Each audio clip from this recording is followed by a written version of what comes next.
Sunrise over the Mekong Delta. The first light of dawn painted the sky in hues of pink and orange, casting a serene glow over the tranquil waters. Rice paddies shimmered, emerald green mirrors reflecting the golden light. The fields stretched endlessly, a testament to the hard work and dedication of the farmers.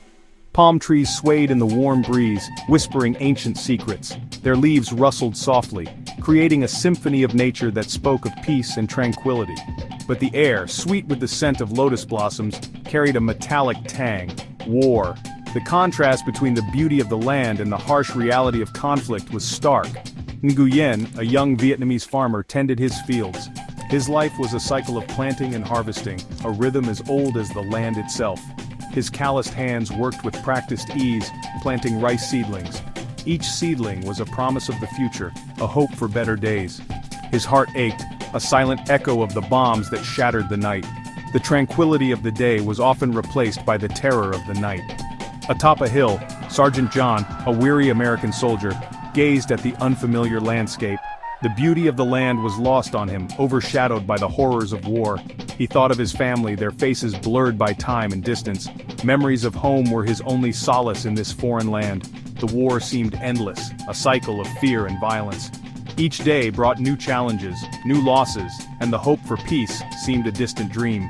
One day, their paths crossed. In that moment, amidst the chaos, there was a fleeting sense of understanding, a brief connection between two souls from different worlds. John, separated from his unit, stumbled upon Nguyen's village. Fear tightened his throat as he realized he was deep in enemy territory, far from any friendly faces. He was lost, alone, in the heart of enemy territory. The dense jungle and endless rice fields offered no solace, only a reminder of how isolated he was. Nguyen saw the fear in the young soldier's eyes. He recognized it instantly, a mirror of his own fear during countless nights of war.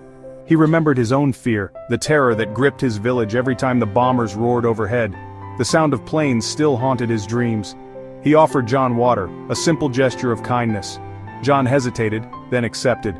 The cool water was a lifeline, a bridge between two worlds. He saw not an enemy but a fellow human being, sharing his meager provisions. In that moment the war seemed distant, almost irrelevant.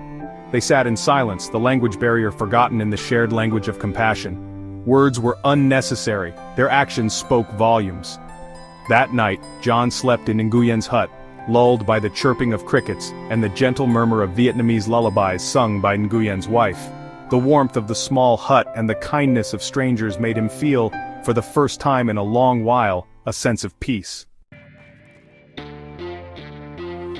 The war had touched them both, leaving invisible scars.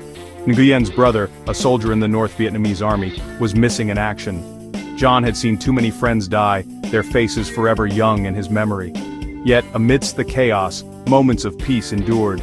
Children played games in bomb craters, their laughter a defiant act of hope. Old women sat on porches, weaving stories with nimble fingers, keeping traditions alive.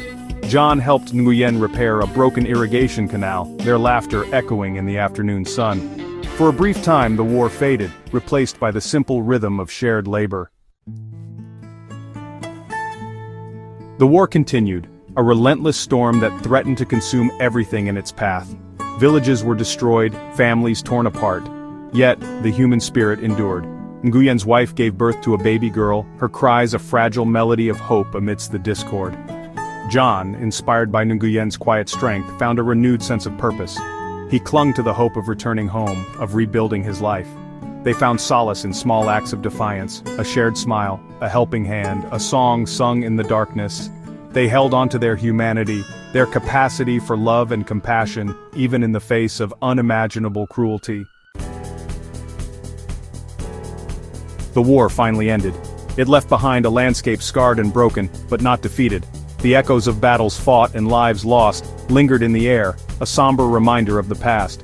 The rice paddies, once battlefields, were once again vibrant with life.